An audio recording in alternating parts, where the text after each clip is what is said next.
Terima kasih Anda kembali bersama kami. Kita sampai di segmen terakhir kita, pemirsa. Ya, Mas Toto tadi Pak Ikrar sudah mengatakan kemungkinan akan ada perpindahan dukungan, oke, tapi mungkin tidak akan ke kubu pihak paslon 1, misalnya dari Prabowo misalnya, kalau tidak malas ke putaran kedua. Nah, bagaimana Anda membacanya? Kalau putaran kedua nanti terjadi, seperti apa?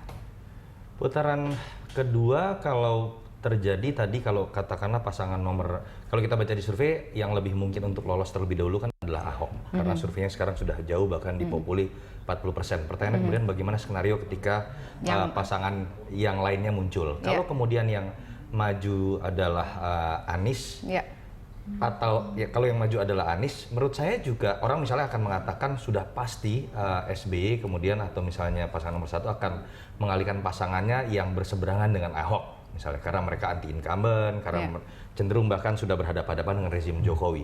Saya juga tidak melihat sesimpel itu. Kalau kita coba baca bagaimana gaya berpolitik seorang SBY, pada titik tertentu bukan tidak mungkin dia akan mengambil kembali posisi di tengah. Bagaimana kalau kita lihat ketika besannya pun maju, tapi mungkin dia melihat survei lebih mengunggulkan Jokowi, dia mengambil posisi di tengah.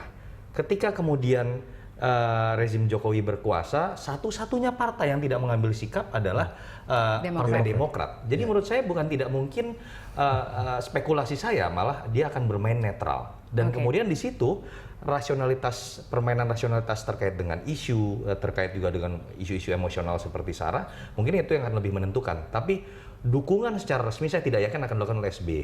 Tapi bagaimana dengan bawahnya? Apakah mereka akan beralih dukungan? Ya, di bawah pada akhirnya akan lebih ditentukan oleh pertarungan memperebutkan suara yang dilakukan oleh mesin politik. Bagaimana kemudian isu-isu kemudian akan terus bergaung, isu primordial juga mungkin akan tetap ada. Apalagi aturan menuju putaran kedua itu kan tidak boleh ada kampanye resmi. Sehingga pertarungan di bawah tanah, terutama pertarungan isu lewat sosmed dan segala macam, itu yang lebih mungkin terjadi. Kalau kemudian Agus yang muncul sebagai penantang Ahok, apakah kemudian juga Anies Sandi akan kemudian serta-merta akan menjadi anti-incumbent dan bergabung dengan penantang yang lain? Tadi saya setuju bahwa kalau kita coba baca bagaimana sikap elit penentu kebijakan koalisi, dalam konteks ini Prabowo misalnya, saya pikir bagaimana kemudian sebelum 411 ada pertemuan Prabowo dengan Pak Jokowi, lalu bagaimana juga statement-statement yang dikeluarkan oleh Pak Prabowo yang terkait juga tetap mendukung pemerintahan dan menolak upaya pecah belah. Bukan tidak mungkin dari statement-statement itu malah lebih besar kemungkinan dari pasangan ini kemudian untuk mendukung Ahok. Minimal kemudian akan bersikap netral. Oke, baik. Nah, kalau misalnya kita rasakan ini adalah semacam mungkin percobaan, atau mereka ingin mencoba perang di pilkada ini untuk menentukan pemilu 2019 yang akan datang. Nah, kira-kira apa kita bisa baca tokoh-tokoh ini akan tetap turun gunung sampai dengan 2019 nanti? Buat saya iya, udah pasti. Jadi 2017 ini kan cuma pemanasan menuju 2019 bagi tokoh-tokoh elit partai, ya. Karena biar bagaimanapun, terlepas tadi Bung Toto mengatakan bahwa ini nggak sehat kalau kemudian semuanya tergantung Jakarta.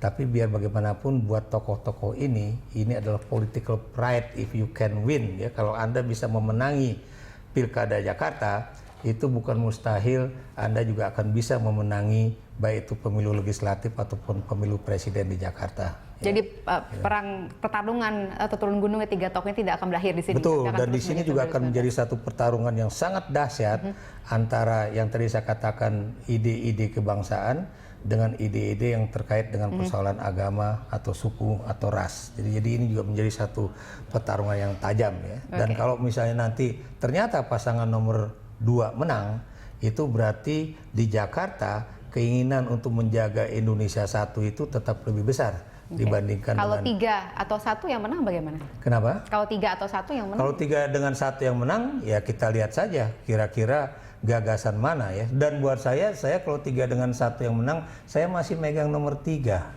Kenapa demikian? Karena persoalan ketegasan itu ada. Agus tidak pernah tegas untuk menyatakan pilihan politik apa yang akan diambil, pilihan kebijakan apa yang akan diambil.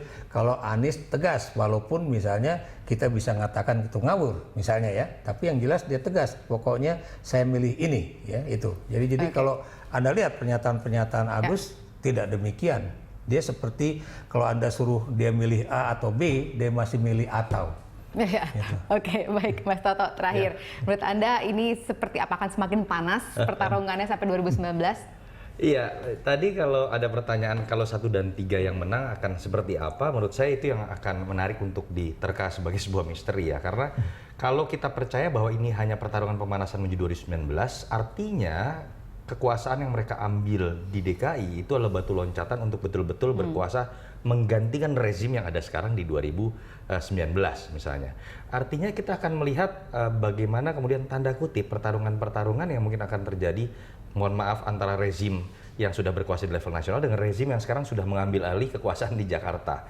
Saya tidak bisa menerka bagaimana kemudian apakah itu akan berpengaruh dalam konteks hubungan pemerintah pusat dengan Jakarta ketika kita tahu kerja sebagian dari pemerintah Provinsi DKI akan sangat terpengaruh dengan bagaimana dukungan dari pemerintah pusat. Atau yang kedua, bagaimana konstelasi politik juga bisa manas. Contoh, kalau Agus yang berkuasa, bagaimana posisi dari teman-teman PKB, P3 dengan PAN dalam menatap 2019. Itu yang menurut saya akan menarik untuk dilihat. Teriak-teriak dan gelombangnya akan lebih terasa dibandingkan ketika misalnya Ahok yang memenangkan, yang kita bisa lihat ini sebagai bagian dari rezim yang berkuasa. Jadi kita harus bersiap-siap ya, energinya belum selesai. Apapun itu. Oke, sampai 2019 nanti. Terima kasih Pak Ikrar, terima kasih Mas Toto telah bersama kami malam hari ini. Dan pemirsa, saat lagi Anda dapat menyimak Connect 360. Demikianlah Prime Talk untuk saat ini. Anda bisa menemukan informasi dan saran kepada kami lewat email di redaksi @bth.tv atau follow kami via Twitter, Facebook, YouTube, dan Instagram. Atas nama kerabat kerja yang bertugas, saya Valerina Daniel. Terima kasih dan sampai jumpa. Terima kasih Mas.